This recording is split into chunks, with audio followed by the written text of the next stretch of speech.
તો ડાંગમાં કુદરત 16 કળાએ ખીલી ઉઠી હોય તેવું લાગી રહ્યું છે, કારણ કે ધોધ સક્રિય થયા છે. મન મોહી લેતા આ દ્રશ્યો છે ગુજરાતના સ્વર્ગ સમાન ડાંગના.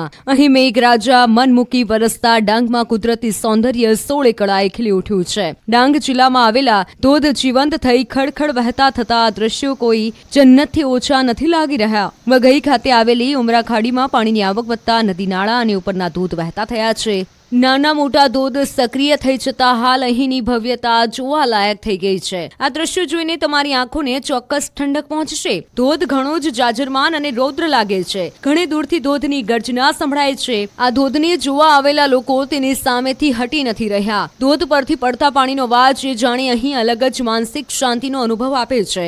અહીં આવી પ્રવાસીઓને એક અલગ જ આનંદની અનુભૂતિ થઈ રહી છે. બીજી તરફ સાપુતારાનું વાતાવરણ પણ આહલાદક થતા પ્રવાસીઓને સ્વર્ગ જેવો અહેસાસ થઈ રહ્યો છે. વલસાડ જિલ્લામાંથી પસાર થતા ધરમપુર નાસિક હાઈવે 35 કલાક ઠપ રહ્યો. રાત્રે હાઈવે પર પલટી મારી ગયેલી હેવી ક્રેનને હટાવી અને વાહન વ્યવહાર યથાવત કરાવ્યો હતો. જોકે 35 કલાકથી વધુ સમય સુધી વરસાદી માહોલમાં હાઈવે પર બંને તરફ હજારો વાહનોની 25 કિલોમીટરથી વધુ લાંબી લાઈનો લાગી હતી. પહાડી વિસ્તારમાંથી પસાર થતા હાઈવે પર સર્જાયેલી પરિસ્થિતિના આકાશી દ્રશ્યો સામે આવ્યા છે. ધરમપુર નાસિક હાઈવે પર માંડવા વડદેવી ઘાટ નજીક હેવી કન્ટેનર હાઈવેની વચ્ચે જ પલટી મારી ગયું હતું. પરિણામે હાઈવેના બંને તરફનો વાહન વ્યવહાર ઠપ થઈ ગયો હતો. શરૂઆતમાં આજુબાજુના વિસ્તારની હેવી ક્રેન બોલાવી અને કન્ટેનરને હાઈવે પરથી હટાવવા માટે પ્રયાસો કરવામાં આવ્યા. જોકે અનેક ક્રેનો મળી અને કામ ન લાગતા આખરે બુલેટ ટ્રેન પ્રોજેક્ટમાં ચાલતી મહાકાય ક્રેનને લાવી આ કન્ટેનરને હટાવવા માટેના પ્રયાસ કરવામાં આવ્યા હતા.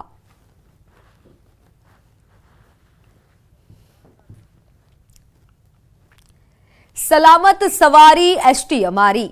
દ્વારકાના ખંભાળિયામાં રેલવે ફાટક પાસે રાત્રે એસટી બસ બંધ પડી ગઈ. જામનગર હર્ષદ રૂટની એસટી બસમાં ખામી સર્જાતા મુસાફરો હેરાન થયા. રેલવે ફાટક નજીક બસ બંધ પડી જતા ટ્રાફિક જામ સર્જાયો હતો અને આખરે મુસાફરોએ નીચે ઉતરી બસને ધક્કા મારવા પડ્યા હતા. ધક્કા મારવા છતાં પણ બસ ચાલુ ન થતા મુસાફરોને અન્ય બસમાં શિફ્ટ કરાયા.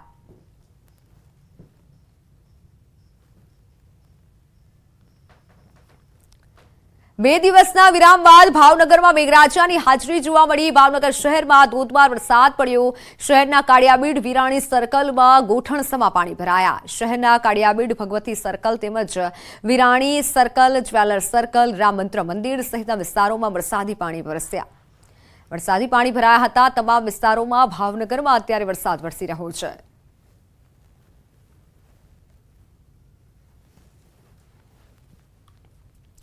તો વડોદરાના શિનોરમાં મેઘરાજાની ધબધબાટી, શહેર બેટમાં ફેરવાયું.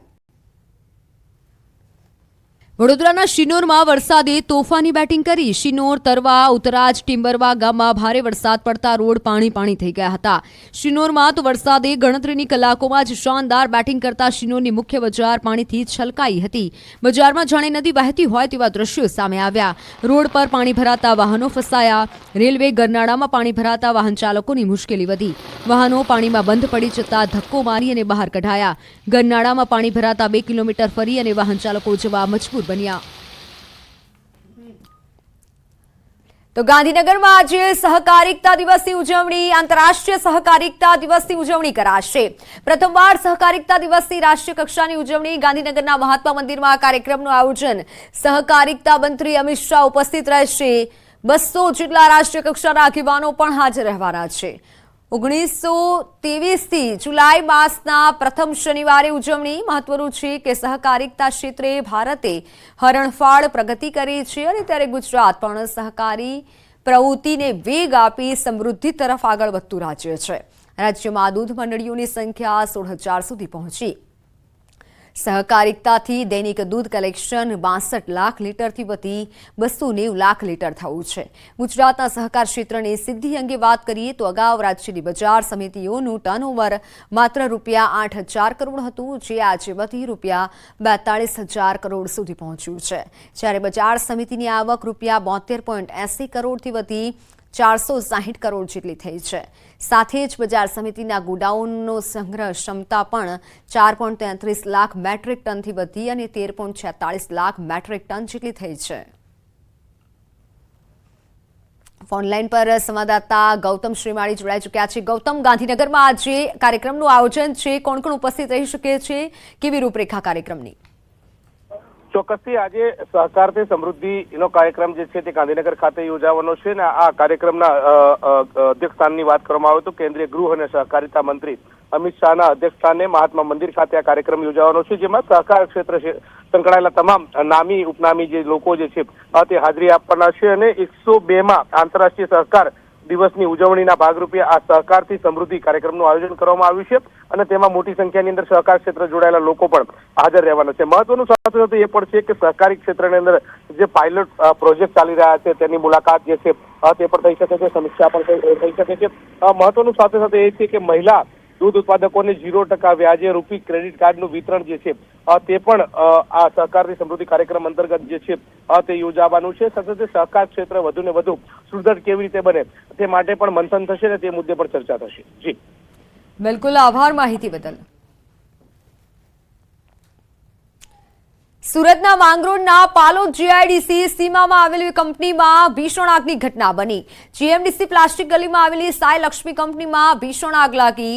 આગ એટલી વિકરાળ હતી કે ધુમાડાના ગોટે ગોટા દૂર દૂર સુધી જોવા મળ્યા હતા। ભીષણ આગ લાગતા 4 જેટલા ફાયર ફાઈટરની મદદ લેવાઈ હતી। પાલોદ પોલીસ પણ ઘટના સ્થળે પહોંચી હતી।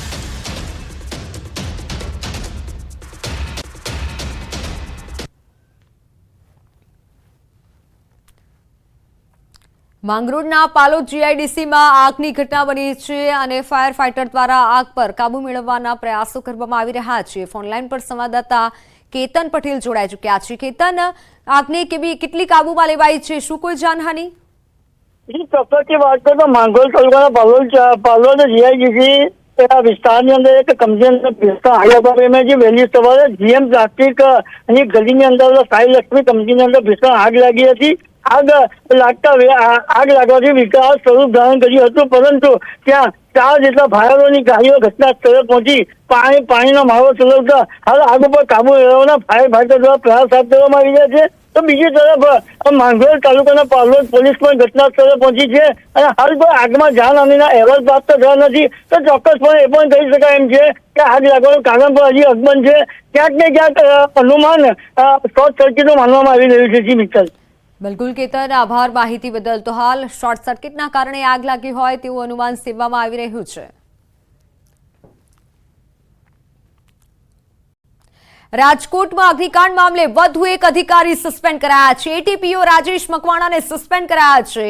પૂર્વ ટીપીઓ સાગઠિયાને બચાવવાના રેકોર્ડમાં છેડછાડ કર્યા હતા। સાગઠિયાને બચાવવા માટે રેકોર્ડમાં છેડછાડ કર્યા હતા। અત્યાર સુધી આરએમસીના 8 અધિકારીઓને સસ્પેન્ડ કરવામાં આવી ચૂક્યા છે અને હવે વધુ એક અધિકારીને સસ્પેન્ડ કરાયા છે। અગ્નિકાંડ મામલે વધુ એક અધિકારી સસ્પેન્ડ થયા છે। ઓનલાઈન પર સંવાદદાતા અંકિત પોપટ જોડાઈ ચૂક્યા છે। અંકિત, આ અધિકારી વિશે શું વધુ જાણકારી? ચોક્કસ ખાસ કરીને વાત કરવામાં આવે તો અગ્નિકાંડ મામલે વધુ એક અધિકારીને છે તે સસ્પેન્ડ કરવામાં આવ્યા છે। પૂર્વ આસિસ્ટન્ટ ટાઉન પ્લાનર ઓફિસર છે રાજેશ મકવાણા, કે જે હાલ જ્યુડિશિયલ કસ્ટડીમાં છે, તેમને ખાસ કરીને સસ્પેન્ડ કર્યા હોવાનું છે તે સામે આવ્યું છે। આમ રાજેશ મકવાણા સસ્પેન્ડ થતા કુલ 8 જેટલા અધિકારીઓ છે તે સસ્પેન્ડ થયા હોવાનું છે તે સામે આવ્યું છે। ખાસ કરીને રાજેશ મકવાણાની જો વાત કરવામાં આવે તો જે ખોટી મિનિટ્સ બુક બનાવવામાં આવી હતી, સાથોસાથ મહાનગરપાલિકાનું એક આવક જાવકનું એક રજિસ્ટર્ડ ખાસ કરીને ઊભું કરવામાં આવ્યું હતું, ત્યારે રાજેશ મકવાણા કે જે વોર્ડ નંબર 10 ની અંદર તેની ફરજ નહોતી, તેમ છતાં સાગઠિયાની મદદગારીમાં તે આવ્યો હતો અને રાજેશ મકવાણાએ જે આ પ્રકારનું રજિસ્ટર્ડ છે તે ખાસ કરીને ઊભું કર્યું હોવાનું પોલીસ તપાસમાં પણ સામે આવ્યું છે અને ત્યારબાદ રાજેશ મકવાણાની રિમાન્ડની માગણી પણ કરવામાં આવી હતી, જે પૂર્ણ થતા હાલ અત્યારે તે જ્યુડિશિયલ કસ્ટડીમાં છે। ત્યારે મનપા કમિશનર દ્વારા રાજેશ મકવાણાને સસ્પેન્ડ કરવામાં આવ્યા છે। જી બિલકુલ અંકિત, આભાર માહિતી બદલ।